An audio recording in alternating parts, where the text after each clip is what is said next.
Assalamualaikum warahmatullahi wabarakatuh and salam sejahtera. This is an example of the compressor. So first thing first, I sketch the schematic diagram of the compressor. Okay, this is the inlet and this is the outlet. And for compressor, there is a power input W dot in. Air will enter the inlet of the compressor at 100 kilopascal and temperature 280 Kelvin. So the air will be compressed up until the pressure is rise to 600 kilopascal as well as temperature 400 Kelvin.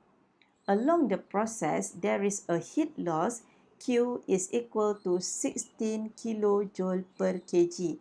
So, since the unit is in kilojoule per kg, so I have to write down Q as a small letter.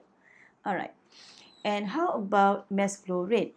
Mass flow rate is constant along the process. M dot in is equal to M dot out and the value is 0.02 kilogram per second.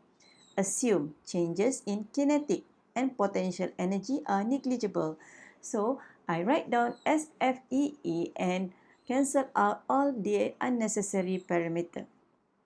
Okay, for this problem, there is no Q dot in and there is no W dot out because W dot out is given in is given in turbine, not in compressor. Okay, and as FEE now we can reduce to W dot in is equal to Q dot out plus M dot H2 minus H1.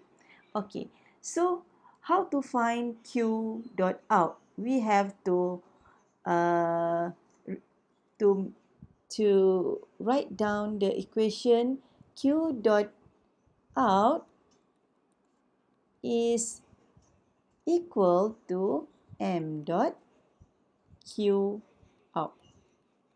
Okay, 0.02 multiply with 16 and the value is 0.32.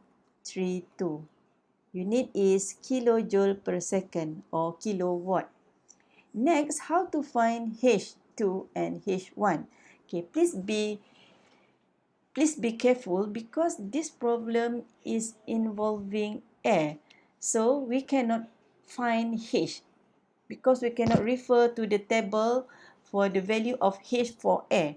So we modify H to Cp dt. Okay. Then W dot in will be Q dot out plus M dot Cp T2 in Kelvin minus T1 also in Kelvin. Okay, then I put all the value 0.32 plus 0.02 for the M dot. Cp I will get from table A2 and Cp for air is 1.005. The unit is in kilojoule per kg and temperature for T2 is 400 minus 280 and the unit in temperature is Kelvin. Then I will get W dot in as a 2.732 kilojoule per second or in kilowatt. Okay, thank you.